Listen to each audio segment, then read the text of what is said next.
Welcome to Aurelius Podcast, Episode 5. I am Zach Naylor, CEO and co-founder of Aurelius. With us today, we have Dan Brown, principal at EightShapes, author of a few UX design books in our industry, very influential, and doing some really cool work out of the DC area. Dan, welcome to the show. Zach, it's great to be here. It is indeed wonderful to have you, and it's always nice to chat with you. So let's just go ahead and dive right in. Dan, I know you have a new book coming out, and I know that you've done a lot of thinking and a lot of writing about this topic. This idea of problem defining in the work that we do as designers or product people, product managers even. Where would you start there? It's a great question, and I feel like it's one of these topics that we all have an opinion about, maybe think we know about, but when you start to scratch beneath the surface, you realize it's far more messy and complicated. I actually don't refer to it so much as problem definition, or actually see the larger problem definition is contained in discovery. I see discovery as a process by which designers, in essence, prime themselves for doing design work. Understanding the problem is a big part of that. But I did a lot of research on creativity and came to understand that understanding the problem is not something that you can do in a vacuum or on its own. That instead, part of understanding a problem is trying to solve it a little bit. So when we look at the design process as two separate things, understanding the problem and then solving it, I think we're doing ourselves a disservice. Humans really want to, in terms of embracing creativity, they want to understand a problem, try and solve it, and through that they understand the problem better, so they kind of understand the definition better, and then they can try and solve it again. And there's really this kind of back and forth that I think a lot of our linear conceptions of design as a process don't really permit. So. Yeah. Okay. So that's really interesting, and I want to dive into that because even the last thing that you said with regard to this thinking that design is a linear process in a way, even though we talk about iterations all the time, I want to dive into the fact that you mentioned part of discovery and defining our problem is actually solving it. What level of solving that problem that early is appropriate, and how do you go about doing that? That's a great question, because I think as soon as I say that, the expectation is, well, I need to kind of flesh out the entire concept, right? But I don't think that's true. I think the endpoint or a reasonable milestone in the discovery process is making sure we all know what direction we're going in, right? So that the team is aligned, but it's also giving us a common starting point. And that starting point is not just a common understanding of the target audience, say, or a common understanding of the product objectives, but also, the framework of what the system is going to be. Maybe you've sketched out some of the navigation and some of the basic templates. If it's an application, if it's a content website, maybe you kind of sketched out the overall structure of the website. So I think taking a few steps into that process without necessarily trying to solve every last little bit of the problem. And this is where experience comes in, right? Experience can tell you, okay, I've got at least a good enough starting point that I can switch my mindset. I can step away from I'm trying to learn and understand to I'm trying to flesh out the picture, right? I'm trying to compose an entire solution here. The truth is that, again, a good understanding of design, a thorough understanding of design means understanding that even when you're in that mindset of, okay, I'm churning out the details now, at some point you're going to hit a wall and you're going to say, you know what, I don't have enough information, make a decision here. So I need to retreat back to that mindset where I'm open to learning, where I'm curious, where I'm skeptical about the world around me, and I'm embrace the idea that I need to learn more and understand the problem better. So this is a fascinating point that you make that you will hit a point where it's a wall and you don't have enough understanding. I want to keep that in our pocket for a moment because we're going to revisit it for sure. But instead, take a little bit of a left turn and say, you're mentioning this process as solving part of the problem as a means to define it. And so I can see that being very applicable with existing products and services, right? I can see that being a place where, maybe you have domain expertise or you work in an organization and we understand what's happening here. We have enough, to use your term, information to feel comfortable acting in a bit. Do you feel like that is an appropriate way to start, let's say, on a product or service that does not yet exist? Yeah. You've got to, right? There's a lot of talk about methodologies that are things like lean or sprints or agile, right? All that kind of stuff. And my hope in the way I talk about discovery is not to prescribe a specific methodology, but instead say, this is how we have to think and understand the work that we do. And I want to give you a language for talking about that work, so that whatever methodology, whatever framework you use makes sense. Yeah. Now, if you look at the history of innovation, right, it's not like they were following a methodology, right, to come up with the double helix, right? These are just, it wasn't like I'm going to go follow a design process and understand how DNA works. Sure. Or I'm going to go follow a design process and invent the printing press and movable type, right? These are things that kind of emerged over time. But I can't sell that, right? At the end of the day, I still have to feed my children, right? So the idea that discovery and detailed design or the way to do design is really just a concession to managing projects and methodological frameworks and all these things that we do to erect these structures that make it easy for us to collaborate, yes, but also easy for us to kind of sell design services.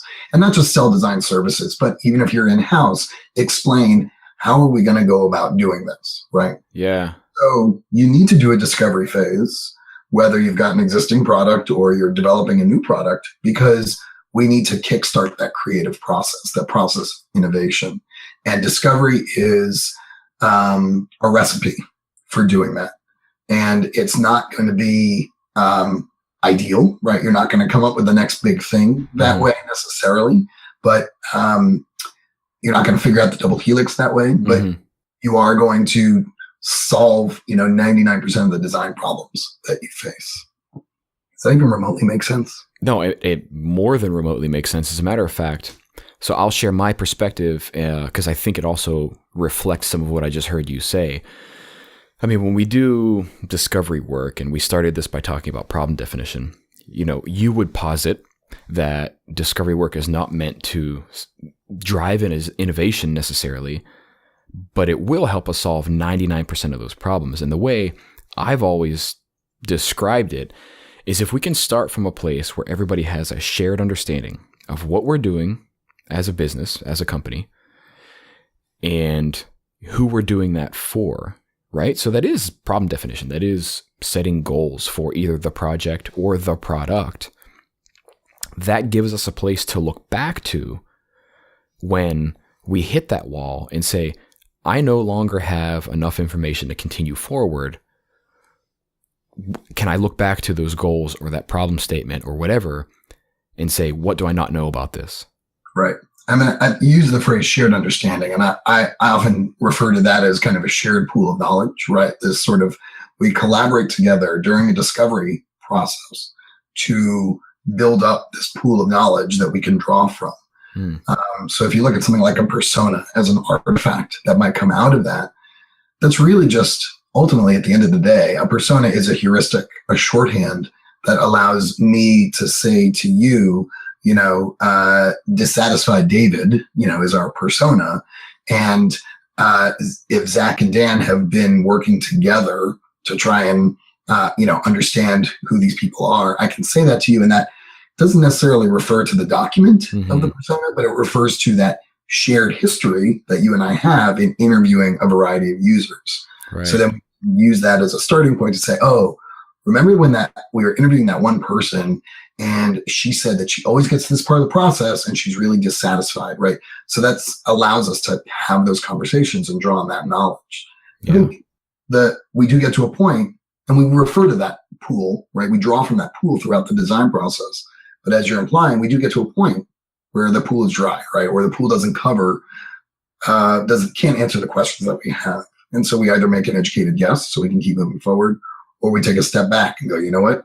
Let's do some more research, or let's do some more brainstorming, or let's do whatever we need to do to kind of fill that pool back up. Yeah. I like that analogy a lot. And so to sort of wrap up this point of discovery, because this is not by any means where a project or product ends, right? But how do we know, or how can we feel confident we're done with discovery? What should happen? What should we see to know or feel confident that we should move on to the next step? I mean, the good news is that a lot of the times one is working in a situation where you have deadlines and budgets, right? So sometimes discovery ends because you're out of money, or because you don't want to spend any more money on it, or because you've hit your deadline and said, all right, this is the pool that we're working with. It's not the ideal pool, but we go to design with the pool that we have, not the pool that we want. But that being said, I think if we were to get more philosophical about it, we could say things like,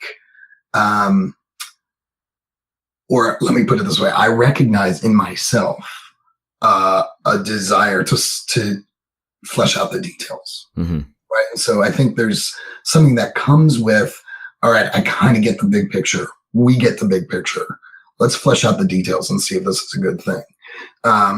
We've laid the groundwork for what the concept is. We've tested that and we feel good about it. Let's see what it is. So I kind of see it as sort of a dissatisfaction with not knowing where the story ends. And I know that's a little loosey-goosey.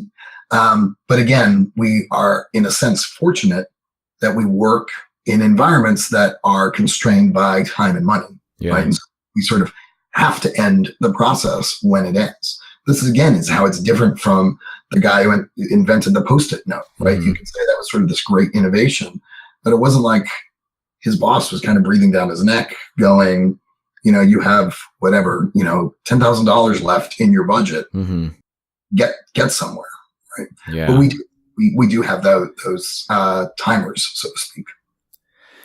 Yeah, no, I don't, you know what? I don't think this is loosey-goosey at all. And maybe this just speaks to my own personal approach in philosophy.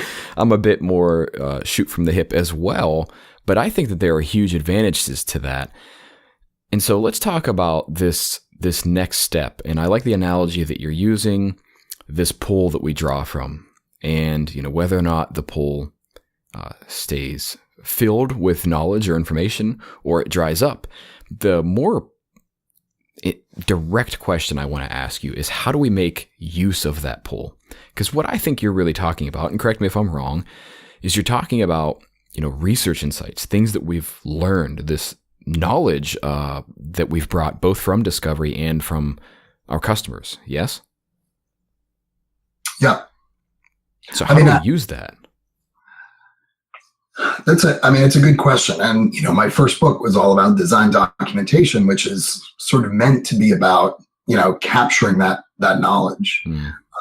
I think design has come a long way, even since whenever it was 2011 when that book came out, the second edition of that book came out, because we are far even more attuned to this idea of multidisciplinary teams working in concert in actually a kind of chaotic way, because they're all contributing in some way. And so trying to find the right mix of people, trying to find the right artifact of record that we're all working on together, like all of those are complicated things, but are reflective of the state of web design today, in which we're not just publishing flat web anymore. But I think that have that assumption that we're sort of operating in that multidisciplinary way, or that's the ideal way to operate.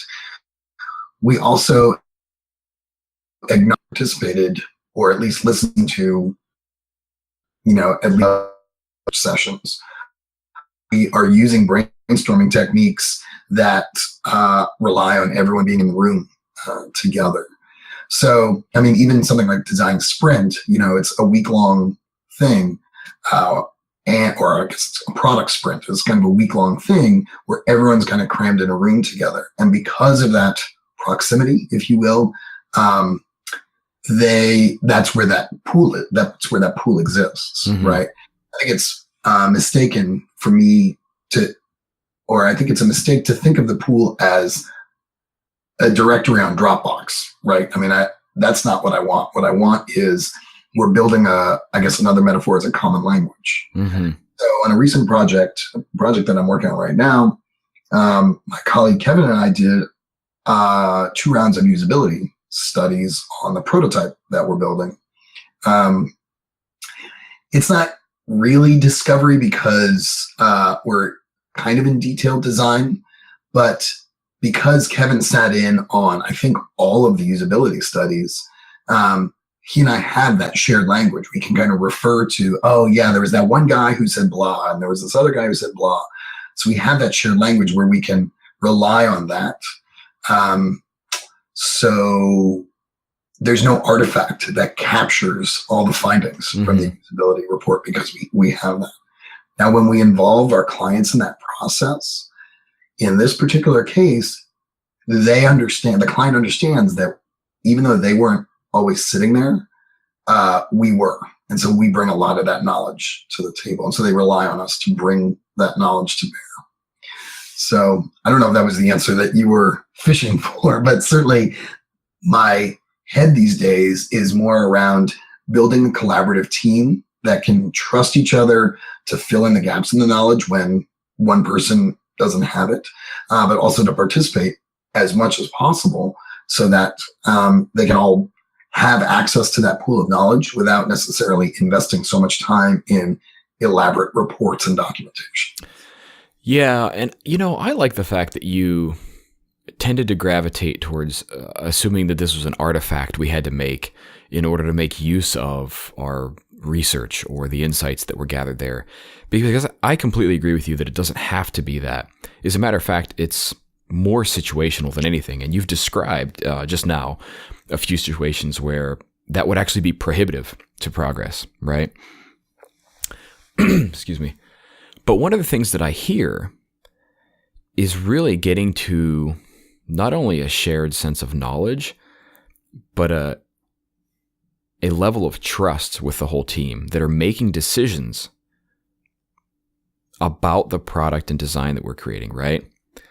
And so while that might not be an artifact and that might not be necessary when we all sit in the same room and we have design sprints every week, what happens, when so many of us have to get into a room and say, what are we doing and why? How do we use that knowledge in that case? I'm not sure I understand what you're asking, meaning everyone's come together as a large team. Yeah. And they're asking a much more fundamental question, like, why are we here? Yeah. Well, it's part of that, but I think I know that I will describe a common scenario for you. We get into a room, we've made some designs, we're going to walk through why we did that. Every time I do that, I am called to the carpet on, okay, why did we make these design decisions? And I need to be able to answer, what are we doing, right? The designs, the product recommendations, the features, and more importantly, why?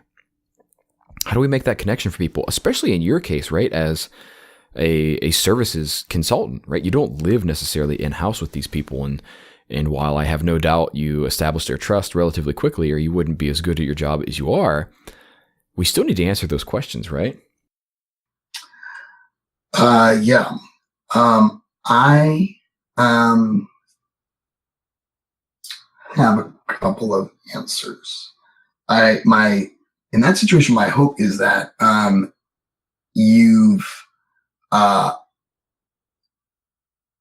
interacted with them before the project stakeholders before showing them designs, right? Mm-hmm. You don't go from point A to point M, right? You don't go from let's kick off to 3 weeks later or 4 weeks later. I'm showing you some design ideas.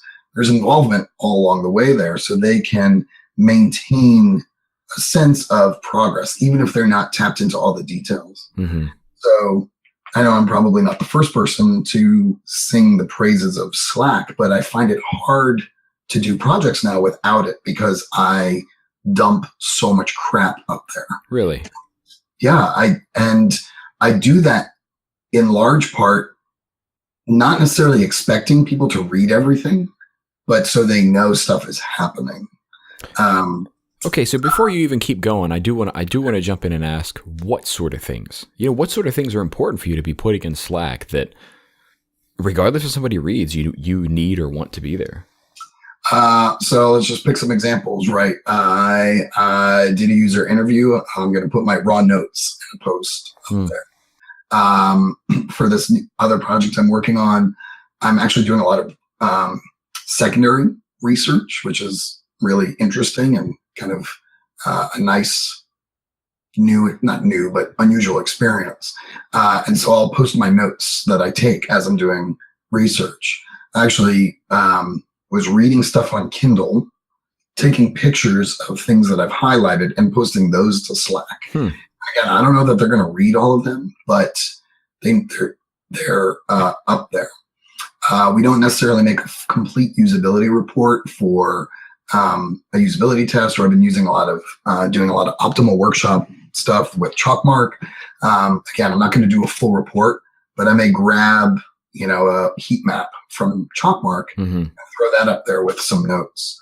So it's sort of ad hoc.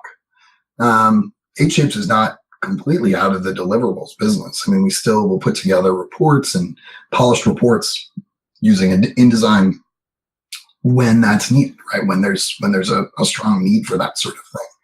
But as far as collaborating with the core team, using Slack as a way of showing work in progress, right? I'm working on a wireframe. Here's a little snippet from that wireframe, or here's a few different options of things that I'm considering. I find it invaluable from that perspective because they are, I can make them feel like they're still tapped in to the rhythm of the project. And we can also use those things to trigger more bigger interactions, right? We should jump on a phone and talk about this. So, and when you say they, I mean, are you talking about the design and product team, or are you talking also about your client? I am frequently working with product teams in-house at a client. So I don't make too much of a distinction between those two things that you just said, but I mean, yeah, the project stakeholders, the client stakeholders, who are usually people on the product team, as well as my own team, right? The people that 8Shapes brings to bear on that. Gotcha. So that Slack channel has all of those people, and they're seeing everything that you just mentioned you would post in there. Yeah, I mean, if we're going to get into the weeds, 8Shapes has its own Slack channel. Right? So I may have a Slack channel dedicated to a client project so that I can collaborate with just my team, but then we also belong to the client's Slack, where we've set up a Slack for the client to use. Yeah. So, it kind of goes both ways. Gotcha. Okay. So, I mean, you said, that would get into the weeds, and we are at this point making designs, we're making even detailed decisions regularly. My question to you is, how often do you find yourself referring back to that discovery material or whatever it is that we established there in that process? Oh, all the time. I mean,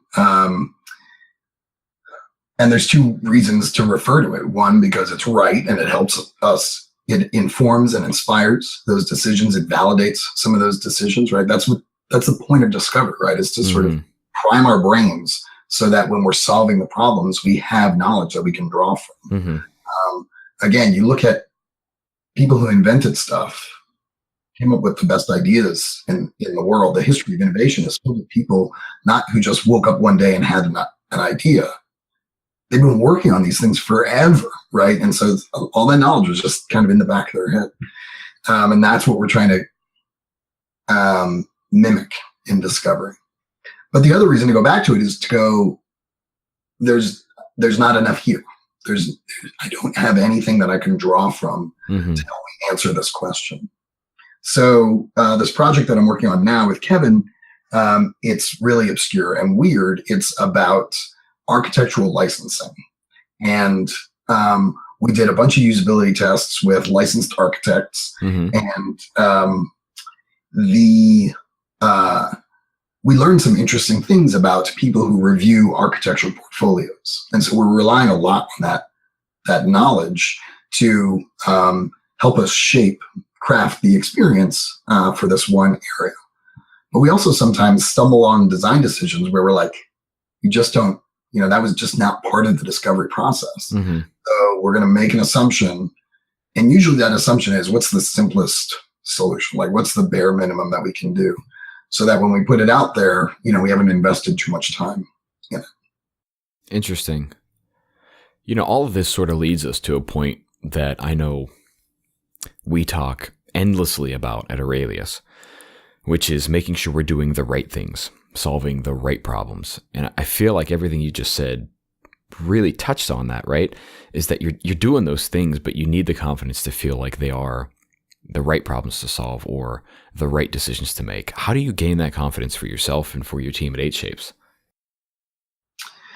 I don't know. I feel like that's if we were to boil the world of user experience design down, that's what it is, right? I mean, you can say that it's that's the essence of product too. But I feel like with user experience, we're making so many minute decisions that if those decisions don't orbit something in the middle that is the right thing, then all of those decisions are not worth anything. About a year ago, I interviewed about a dozen product managers. And part of the rationale for that is the best projects we get to work on are those where a product manager or a product owner is the client. So I wanted to interview them to kind of understand, how do you want to work with user experience? And I talked to one person and he said, we've got this mechanism in Agile that lets us kind of churn stuff out real fast, real efficiently. He said, but you could be, after say 6 months worth of sprints, you could lift your head up. This is almost exactly what he said. He said, you could lift your head up and you go, why am I building this? Like, you just sort of have this moment, like, am I even building the right thing? And to me, that was indicative of the fact that design is not just solving those small individual problems, but asking that question, what's the right thing to build? I think in problem definition, we start to understand what's broken in the world. So I define a problem statement as a way of articulating the part of the world that's broken, right?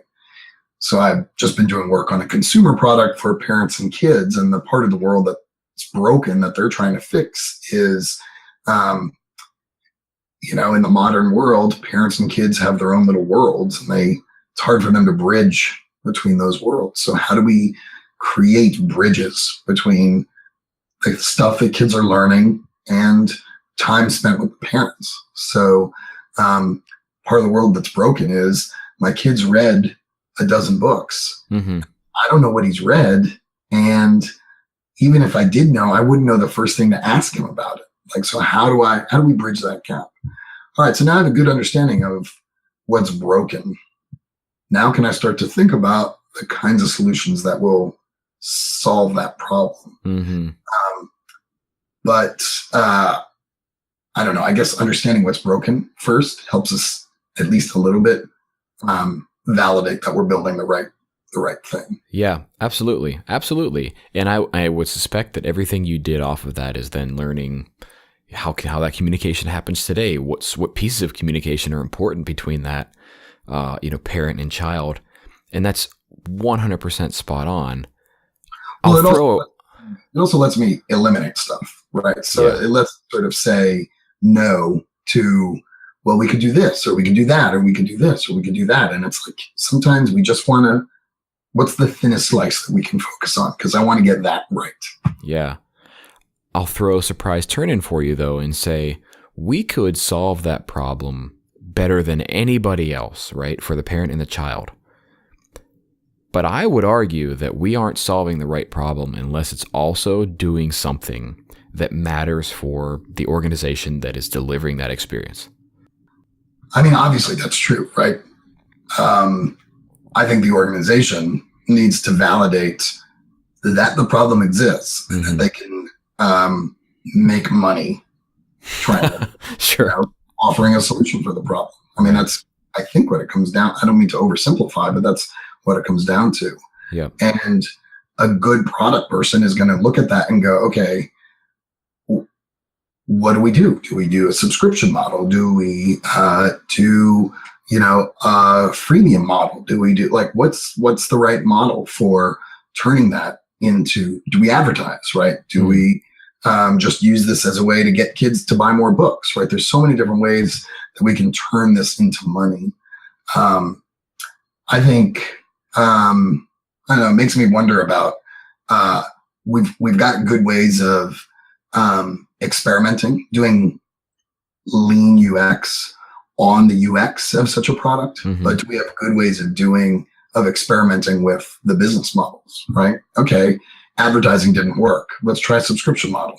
Okay, we learned that people are willing to pay a certain amount of money, but not quite enough to help us break even. So, or make a profit. So what can we do to that model to improve it even more?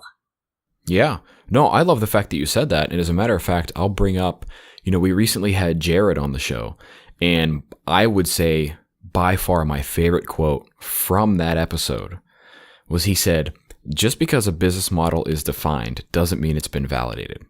Right.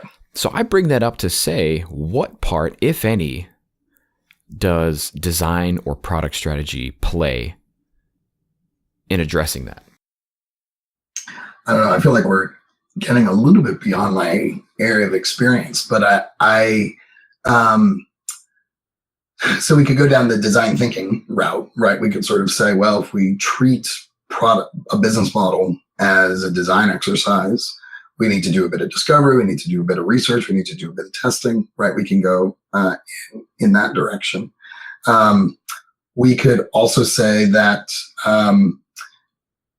a good design team should have the right set of tools to allow them to explore a bunch of different experiences reflecting different business models. So this gets into the area that perhaps my partner is more focused on, which is design systems, which is, okay, I've got a tool set that allows me to quickly realize new products or new elements of products. So can I use that tool set in a way to let me experiment with different business models? To be honest, I'm not sure Nathan would even agree with that, but it's not necessarily something that we've done. Right. So, I mean, kind of what I'm hearing too is, in many ways, we should almost expect, quote unquote, the business to be delivering that to us so that we can understand it in such a way where we can say, okay, now that we understand what we're trying to do as a business, we can help you understand what we should do in delivering this experience and how we should serve our customers to meet those business goals.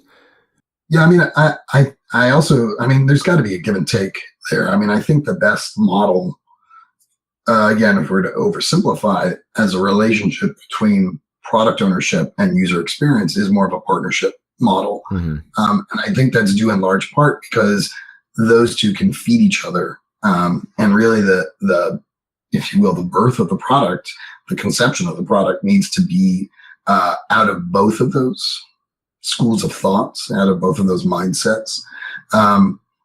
I believe designers are wired to really have a better understanding of what the problem space is, what's broken in the world. Mm-hmm.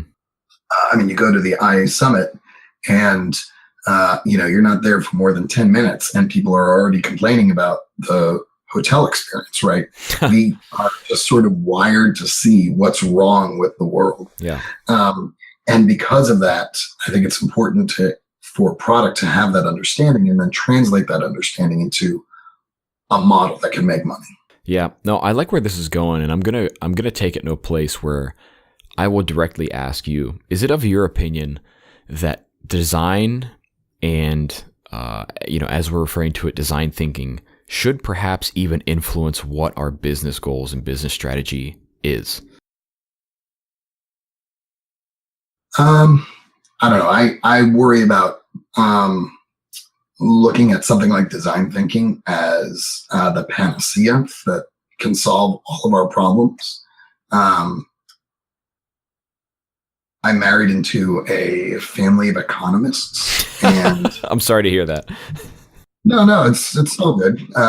It's as a designer, it helps me kind of see the world differently. But the one of the things that I learned is that it's very dangerous. No, it's not dangerous, but there's something to be said for not necessarily using only one methodology or one frame of mind for solving every problem. Yeah. Economists have a tool set, and they think, well, I can use this tool set for literally anything that I see in front of me. And sometimes, it's they're not compatible. So I guess what I'm getting at is the same can be true. Same can be said for design thinking. A lot of great tools there. You've got to apply them to the right kinds of problems, I think. Yeah. There may be perspectives. If we limit ourselves to design thinking, then you may cut out perspectives that you don't want to ignore. Right. So I actually want to continue down this train of thought. It's interesting to hear you compare it to, economists and even the way that they kind of approach the world and solve problems in their own right.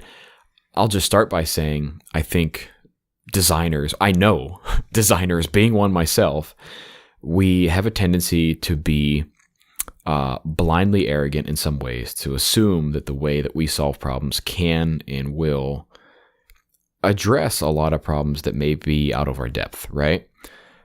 But I would suspect that that's possibly true for economists as well. And I don't expect you to speak on their behalf, but I'm really curious, again, given your personal experience with this, what is the same? What's different? The good and the bad between those two modes of thinking.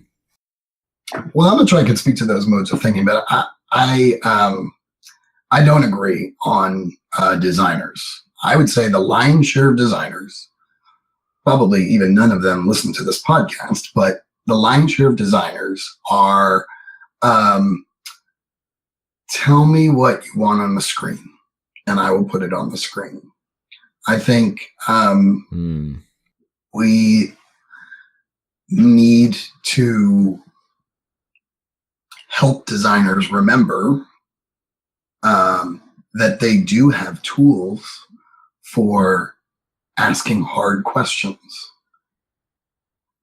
To your point, we can't let them get arrogant to say they are the only ones capable of answering these questions. Mm-hmm. I find the most satisfying projects I get to work on are, again, multidisciplinary, where I get to listen to lots of different points of view. When we do our brainstorming sessions, our sketching studios, we like it when there's lots of people in there who wouldn't necessarily be people who draw pictures as in their day-to-day work, right? So I feel like one of the things that we're pushing against is this idea that the designer is the person who draws rectangles on pages, and that they have tools to dig into difficult questions. Mm-hmm. At the O'Reilly Design Conference last year, Erica Hull was speaking, and she said that the question is the designer's most important tool. And I really like that because I feel like we're getting away from that. We're getting away from, when we start talking about, should designers learn to code, or, do they, are wireframes dead, or, I just feel like those conversations ignore what design is really about. Yeah, they're conversations. So I'm not putting words in your mouth. I will say this is my opinion 100%. Those conversations are irrelevant if we are not solving the right problems. And so that's the thing that we're talking about, right? And where you're going with this sounds to me very much like designers should be focused on helping people, organizations solve the right problems, rather than just what's on the screen, what is the interface, the incredible detail that we pay attention to with buttons and navigation patterns and all of these things, which have their own merit without a doubt.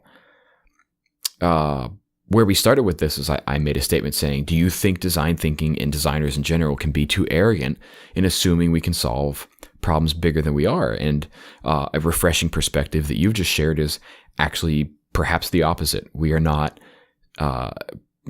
grabbing the bull by the horns, so to speak, and taking the opportunity that we can really deliver to the people that we work with. So one of the things that I talked about in my second book, Designing Together, which is all about collaboration and dealing with difficult situations, is this idea of mindset. And one of the mindsets that I think is useful for designers to have is what I call assertiveness, right? You go too far and it becomes arrogance, perhaps, but this idea that you should feel comfortable, confident, speaking up and contributing. Part of that is going to be getting shot down or having people disagree with you, but it's that tension that makes design great. After I wrote that, and coming up with mindsets that were great for collaboration, I realized that there's a different set of mindsets for creativity. And one of those is humility, which is the opposite of arrogance, right? Mm. So the idea that it's okay to say, I don't know. It's okay to ask questions.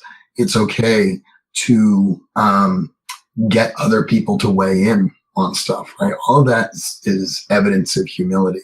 And I think that openness, that leads to an openness and a focus on the ideas and not who owns the ideas. Mm-hmm. We keep talking lots of different ways about this topic. Can designers be arrogant and think that they're the only ones who can solve the problem? Yes, perhaps, but I also think we see the other side too, which is designers not being assertive enough, and designers not embracing, when we talk about arrogance, not embracing that humility of understanding that the problem is not just about them. It's about lots of different perspectives. Yeah, absolutely. Great point to wrap this up. Especially in the thread that has kind of run through this in terms of solving the right problems, having the humility to understand and admit when you don't have the answer, when you don't know enough information, but also the assertiveness enough to ask the questions to get that information. But more importantly, say, we are confident in the choices we're making because of the process we've followed. I think is a great way to kind of put a point on everything we've just discussed. Well, I hope it was coherent, because if I'm being humble, I'm pretty tired. So I'm not sure that any of that just made sense. But I'm glad you enjoyed the conversation. I did too. I absolutely did. And so cannot be overstated enough. I always enjoy talking with you, Dan. I have a great deal of respect for you. Out of curiosity, anything you would like to share with those listening to the podcast before we wrap up? Zach, I'm glad you asked me that. So I'm working on my third book, which is about design discovery. So I was really excited to have this conversation with you because I've been thinking a lot about it. You might even say too much. I've been thinking too much about it. But the book comes out or should come out in January 2017. And it's a little book. It's more focused on the big picture of discovery, like trying to help us understand how the language we're talking about, how we do discovery, rather than digging into every last little tool or technique that we might use in the discovery process. Mm-hmm. There's lots of great books out there on doing research, on doing analysis, on doing brainstorming, all that kind of stuff. I felt like there wasn't a good book on how do we tie it all together. So that's Practical Design Discovery is the title, and it'll come out in January. I love it. And we can provide a link to anything like that you have maybe on the EightShapes blog or otherwise to point to some of that stuff. Dan, thank you so much for joining us tonight and having the conversation that we did. Zach, it is always great to chat with you. Thank you for having me. Absolutely. All right, everybody. We will see you next time.